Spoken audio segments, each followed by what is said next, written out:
Қазағым, Қазақстанға қазір 200 мыңнан артық орыс кіріп қопты.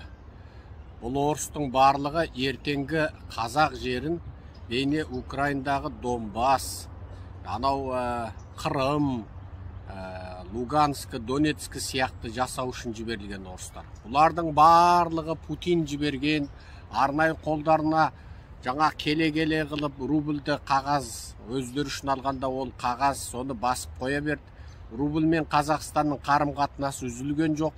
Сол үзілмеген қарым-қатынасты пайдаланды да бұлар Путин қолдарына басып берген рубльмен келіп Қазақстаннан бір өзі 100-ден артық үй алып жатыр. Енді есептей бер, 200 мыңнан артық орыс кеп қойса, оның бір өзі 100 жаңағы 10-нан 20-дан алды 100-ден үй алып қойса, ол қымбат ана байлардың өтпей тұрған коттедждерінің бәрін алып қойса, тіпті өндіріс орындарын алып жатыр. Қарағанды, Кентау, мынау Теміртау жақтарда небір керемет жаңағы ұлттық компаниялардың басшылық алқасына осылар келіп жатыр екен.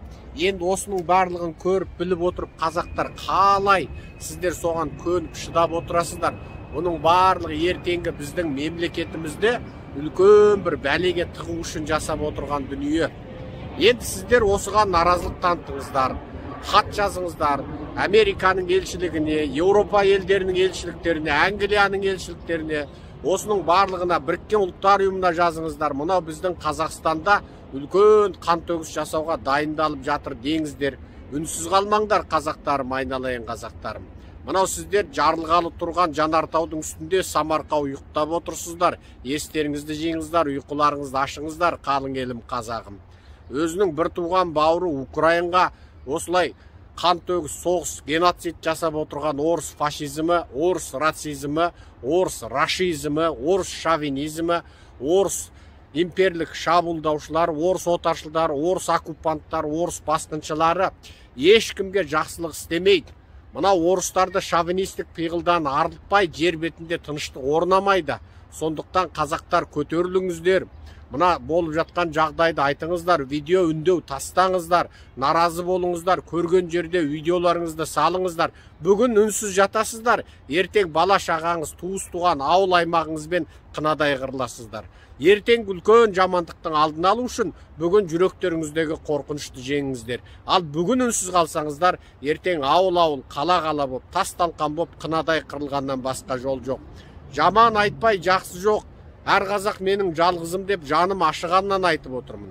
Украинды аямаған орыс ертең Қазақстанды аямайды, қынадай қырып тастайды. Оған қазақтың өскені, көктегені, көгергені керек жоқ. Тарихтан бері бізді қынадай қырып келе жатқан орыс, анау Еуропа мен Америка бір қазақты өлтірген жоқ, бір қазақты қырған жоқ. Айдалада жатып алып, атаңның басында жетпеген, көрмеген Америкамен жау болма. Осы Америка мен Еуропа батыс елдер болмаса, орыс пен Қытай қазақтың арығын арзанға, семізін қымбатқа сатып алатын еді. Баяғыда тас-талқанға бауыр бүйрегіңді сатып, сойып, жаңа әр адамнан $1 миллион жасар еді. Оған дәлел, мынау Қытайда түрмеде жатқан 500 миллионда 700 мың қазақ.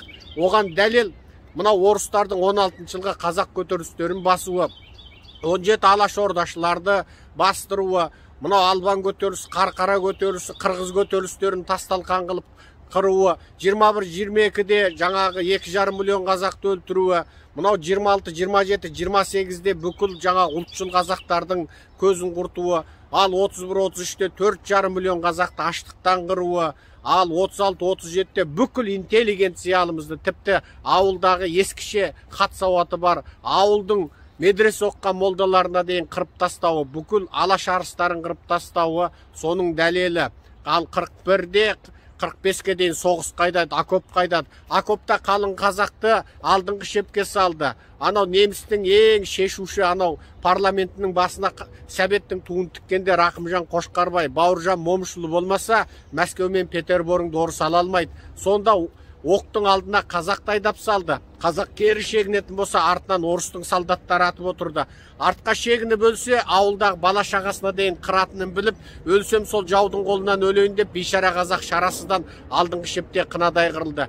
Бір қазаққа бір құралда тиген жоқ, екі қазаққа, бес қазаққа бір қару берді. Алдындағысы өлгенде ғана соның құралын алып, алдыға ат ойлап шауып отырды. Оларда ең озық қаруларды да берген жоқ, айналайын.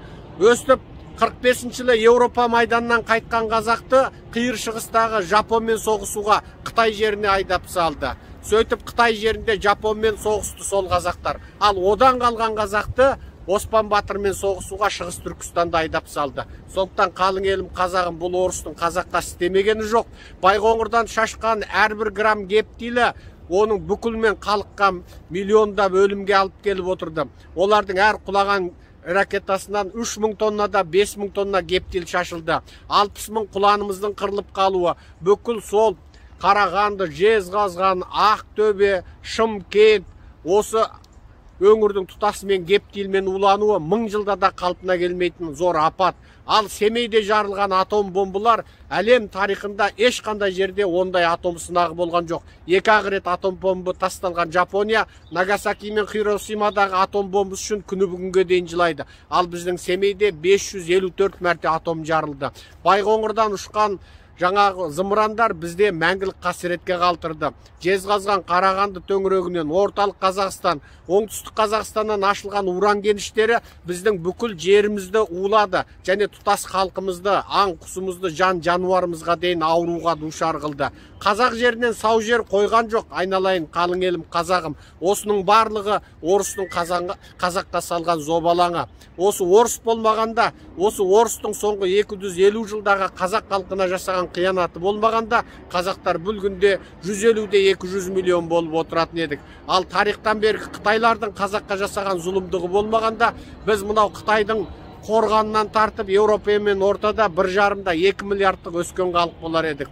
Осы ұланғайыр даламыздың бір бұшпағын ұстап отырған бүгінгі қазақ дейтін халық, айналаңдағы ата жауларың орыс, ата жауларың Қытай, ата жауларың мынау Қызылбас Иран, осылардан сақтанайық. Қызылбас Иранның мынау зікірші сопы деген адасқан ағымдары бүгінгіні қалың жастарымызды улап жатыр. Енді осы діни радикал фундаменталистік осындай секталардың өзі де ертең күні орыс пен Иранға арқа сүйеп қазақ жерінде білгенін істемекші. Қалың елім қазағым, алдымен мына орыс оккупанттарына қарсы тұр. Бүгін үнсіз қалғаның ертеңгі миллиондап қырылғаныңның басы және себебі болмақшы. Бүгін қарсы тұрып, қалқараның назарын аударып, наразылығыңды білдіріп, ереуілге шығып, видео үндеулеріңді тастап, ашық хаттарыңды жазып, Еуропа, Американың елшіліктеріне хаттарыңды кіргізіп, батыстың назарын аударып, сол батыстың көмегімен ғана аман қаласың. Онсыз саған басқа шығар жол жоқ. Әр қазақ менің жалғызым деген қазақпыз. Қазақтың табанына кірген шөгір маңдайыма кірсін деген қазақпыз. Біз қазақ үшін күрестік. Қазақ үшін тау келсе жүзіп, тас келсе шайнадық.